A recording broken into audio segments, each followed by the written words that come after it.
Community Christian Church. Not the community Christian that you're thinking of maybe right up here in Williamson, but the Community Christian Church in Ridgeway, Virginia.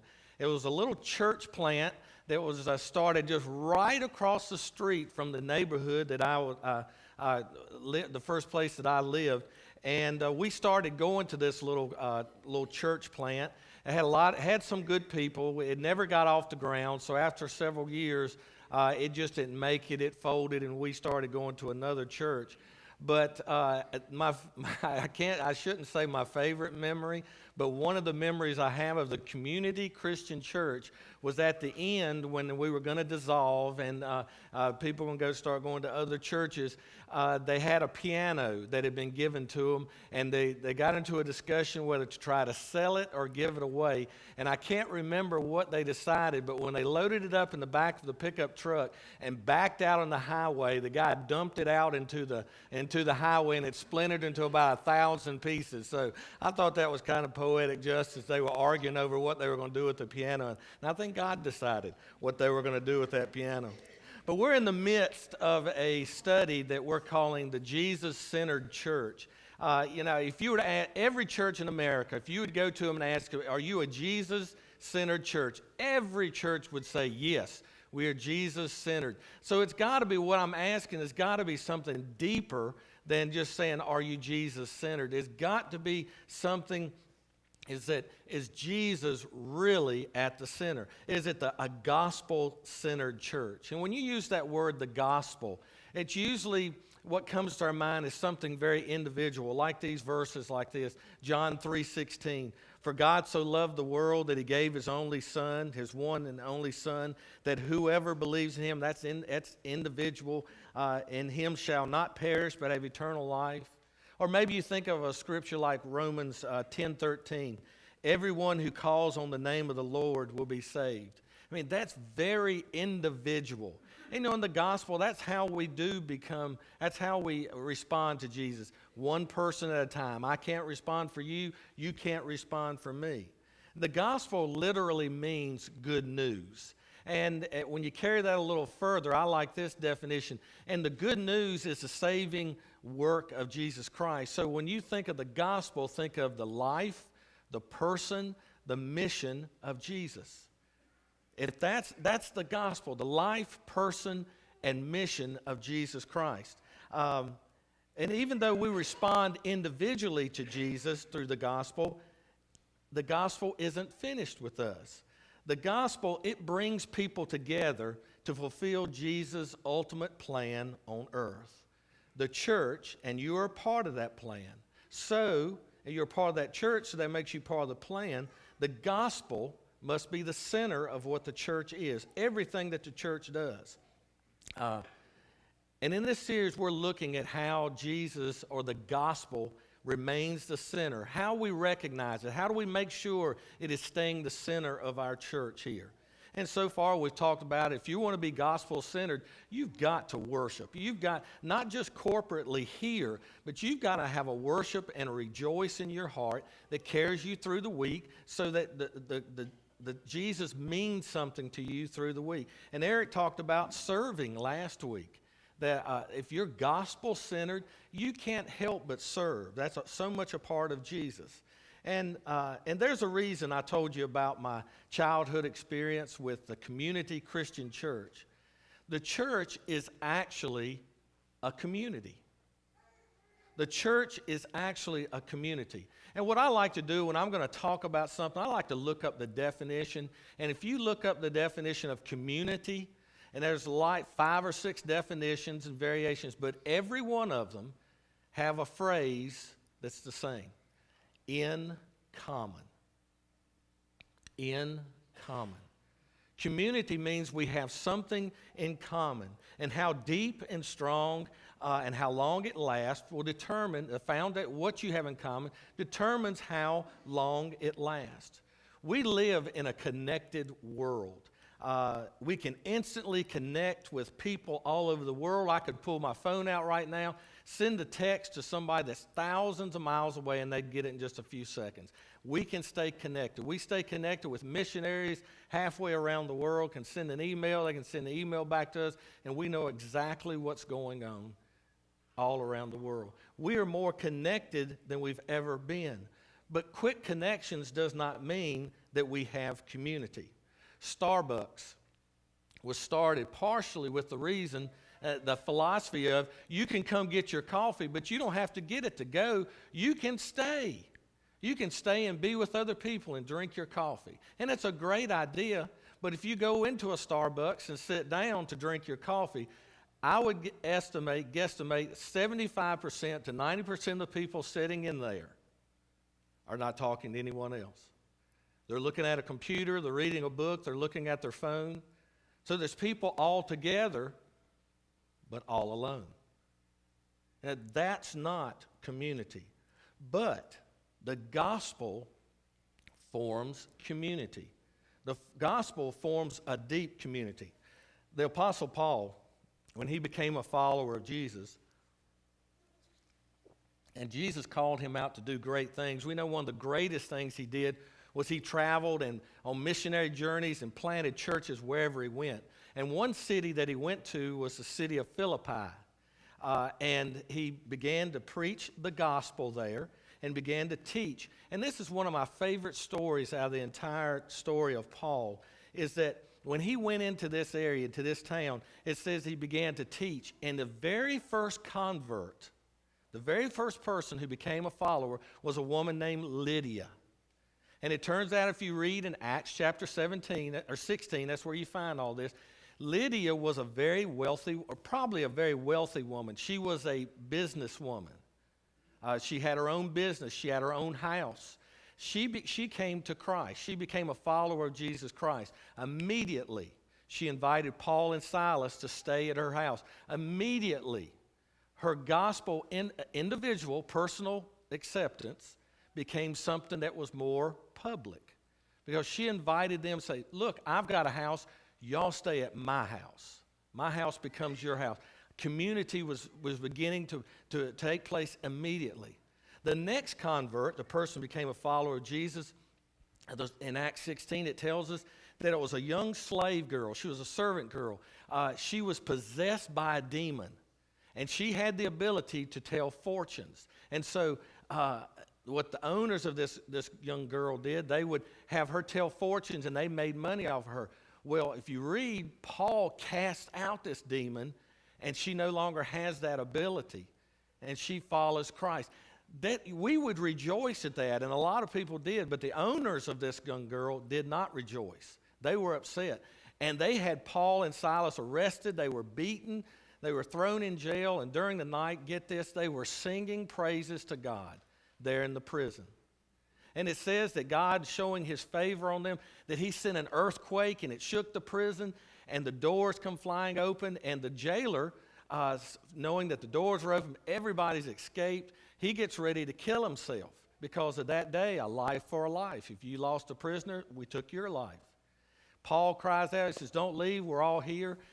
He's so overcome, he takes Paul and Silas back to his house and washes their wounds. They tell him the gospel. His whole family becomes followers of Jesus Christ. They're baptized, it says, and they become followers.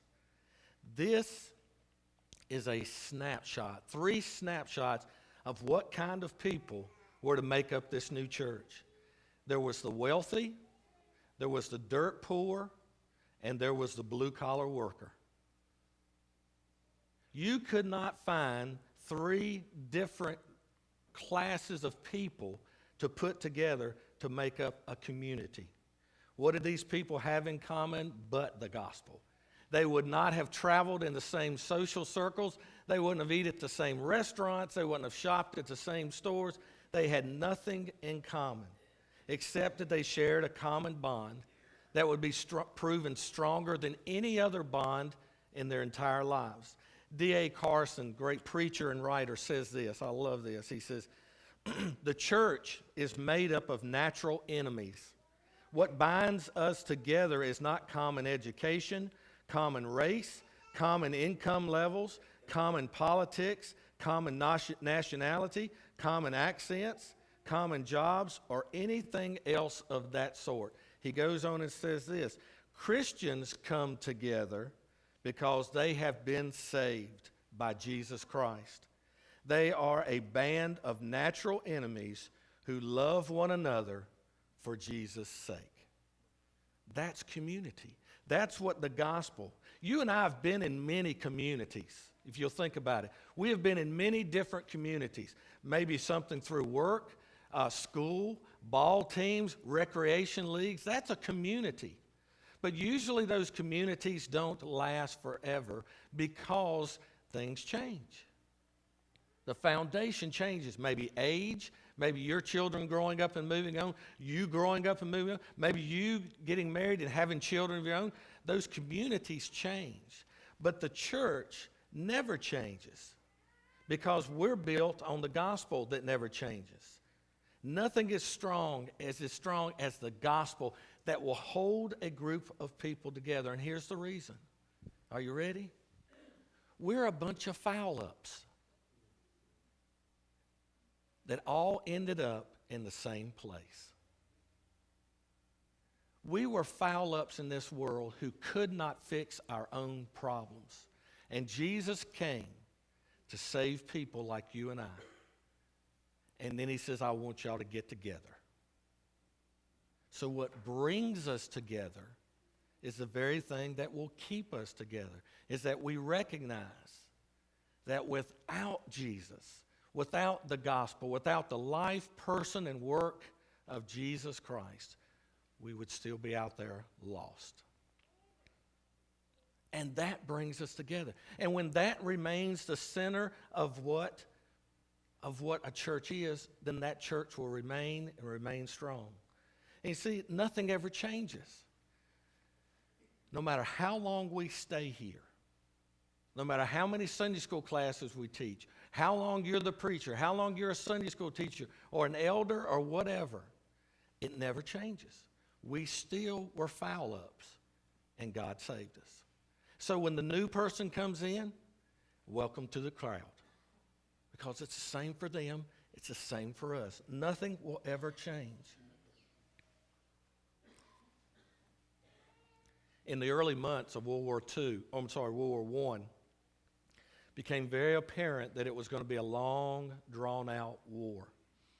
And the way they fought then was both sides dug these trenches that they lived in, basically lived there. And the only time you came out of the trenches was to rush to the other side to try to take ground. Very bloody type of battles. On Christmas Eve of 1914, just started happening. German soldiers began singing Silent Night in their own language. Well, the Allies, the British, they didn't understand the words, but they recognized the tune. So across that no man's land, they began to sing in their trenches Silent Night in English. And both sides heard each other singing, couldn't understand the words, but knew what they were singing. And then something that was one of the most remarkable things that's ever happened in wartime was men began to come out of their trenches on both sides and walk to the center. And so on Christmas Eve and Christmas Day of 1914, soldiers from the German side and soldiers from the Allied side came and met in the middle in no man's land. The writings in the diaries of these soldiers told that they exchanged gifts that they had. They sang together. They helped each other, gave medical attention to each other. It even says that soccer games broke out between the two sides. For just a moment in the bloodiest time of these people's lives, the gospel brought peace on earth and goodwill towards men. The gospel is a bond like no other. The gospel has to be the center of a church if it's going to have true community that will last through the tough times. Because if we build our community on anything other than Jesus, when the disagreements arise, when the difficulties arise, when different tastes and opinions arise, then we'll fall apart. But if the gospel is the center of our community, it will not. So what does community look like in a church that's centered on the gospel?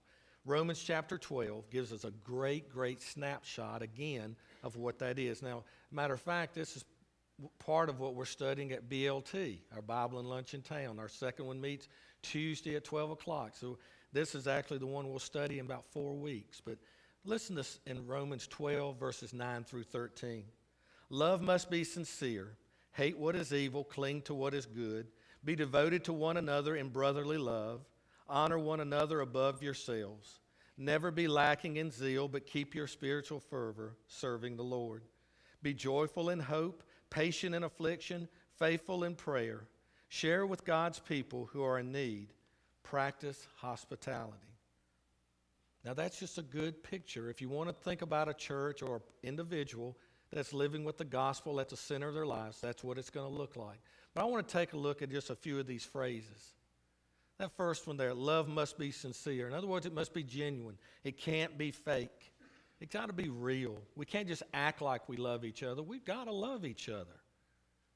You know, there's signs everywhere. When you walk into a business, it'll tell you what you can bring into this place. If you go to a ball game, they'll tell you what you can bring into the stands, what you cannot bring. And every church, I believe, probably needs a sign that says, no mask allowed.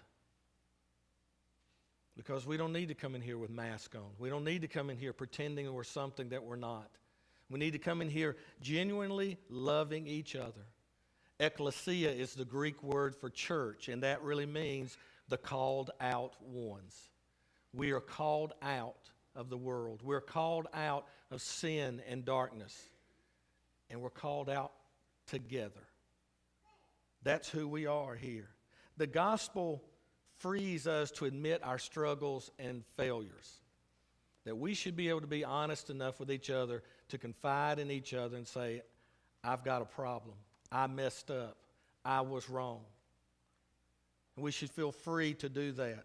It makes it all right to love people who are not just like us, who may look a little different than us, act a little different than us. It makes it all right to welcome it and love them when they get here. It frees us to not be a hypocrite. No mask allowed. Look at another one. Hate what is evil. The church is to be a safe place for sinners where we can admit our failures, but it's not to be a soft place for us. We're never to accept the sin and pretend it's not there and never expect it to change. We're always to encourage one another to get rid of those things in our lives, the things that are holding us down. We're to love, but we're not to be soft on sin. We will not change the Bible. We will not change what is right and wrong. When God saves us, our attitude towards sin should change as well. We should hate it. Look at another one. Be devoted to one another in brotherly love. In the Greek language, this came from the thought of brotherly love and of the same womb. Of the same womb. In other words, we're to love each other just like we came from the same mama. We're to love each other that way. Only the gospel will make that possible, that we'll love each other that much. It's the gospel. That's the only thing that will do it, make it possible. Look at another one. Be joyful in hope, patient in affliction, faithful in prayer. Now, this is something that we've lost a touch of, but I want to try to get you to imagine this. You're living in Philippi. You're living in Corinth. See, they didn't have the New Testament. They just had pieces, oral would have been spoken to them. They got little letters and things. Imagine this. You run into one of your church members, your church family, go, did you hear? We got a letter from Paul. We're going to read it tomorrow at church. Can you imagine the excitement? How everybody would flock to the church meeting that day and they would read that letter from Paul. And imagine you're sitting there with your people around you and you're listening and hanging on every word that's read from Paul. And it comes to this part, it says, be joyful in hope. And you look over at a friend that you know is just about ready to give up hope.